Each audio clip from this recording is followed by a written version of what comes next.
नहीं नहीं।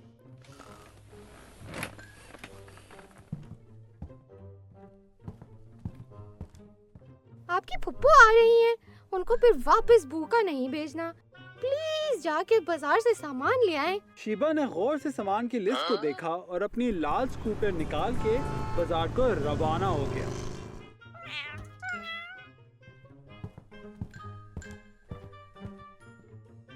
बाजार पहुंचते ही शीबा ने टेलर मास्टर का दिया हुआ स्केल निकाला और जो जो सामान की लिस्ट पर लिखा हुआ था उसे उस स्केल से नापना शुरू कर दिया। बड़ी तसल्ली से वो नापा हुआ सामान दुकानदार के पास लेके गया। इसका हिसाब कर दें। 10 सेंटीमीटर चीनी, 5 सेंटीमीटर गाजर, 2 सेंटीमीटर आलू और 3 सेंटीमीटर कद्दू। अरे शीबा, इन चीजों को हम वेइंग स्केल से नापते हैं।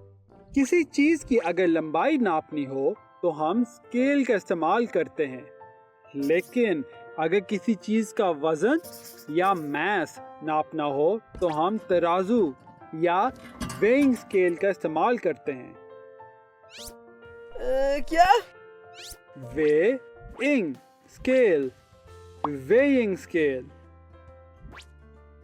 जिसकी एक तरफ किताब पड़ी हुई है और दूसरी तरफ कुछ नहीं, क्योंकि किताब वाली तरफ वजन या मैस ज्यादा है तो वेइंग स्केल उस तरफ झुक जाएगा। और अगर हम दूसरी तरफ अब 2 किताबें रखें तो वेइंग स्केल उस तरफ झुक जाएगा, क्योंकि उस तरफ वजन या मैस ज्यादा है। और अगर हम दोनों तरफ एक एक किताब रखें तो क्या होगा? ये क्यों? वेइंग स्केल बराबर रहेगा और किसी तरफ नहीं झुकेगा, क्योंकि अब दोनों तरफ वजन या मैस बराबर है। मैस के स्टैंडर्ड यूनिट ग्राम और किलोग्राम हैं।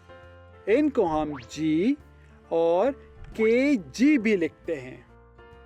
इसका मैस 1 ग्राम है और इसका मैस 1 किलोग्राम है। अगर वेइंग स्केल की एक तरफ हम 1 किलोग्राम रखें और दूसरी तरफ हम 1 ग्राम रखें तो वेइंग स्केल 1 किलोग्राम की तरफ झुकेगा, क्योंकि 1 किलोग्राम का मैस ज्यादा है। अब समझ आई शीबा? चलो ये लो वेइंग स्केल, अब इसे नापो। शीबा अपना सामान नापना शुरू करता है। सबसे पहले वो गाजर का मैस नापता है। एक तरफ गाजरें रखता है और दूसरी तरफ 1 किलोग्राम वाला वजन रखता है।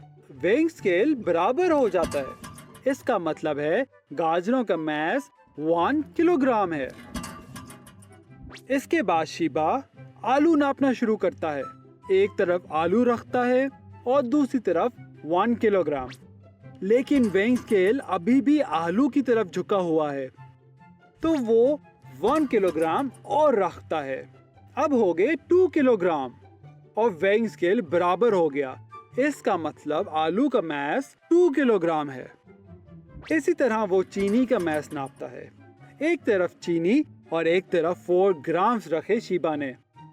वेइंग स्केल बराबर हो गया, यानी चीनी 4 ग्राम्स के बराबर है। और आखिर में कद्दू का वजन नापता है। ये 3 किलोग्राम्स के बराबर है। अब सही से सारा हिसाब करके शीबा दुकानदार के पास वापस गया। शीबा, हो गया सारा हिसाब? समझ आई मैस क्या है? बहुत अच्छे, चलो अब इसके पैसे निकालो। जब पैसे निकालने की बारी आई तो शीबा को पता चला वो तो सारे पैसे घर ही भूल आया।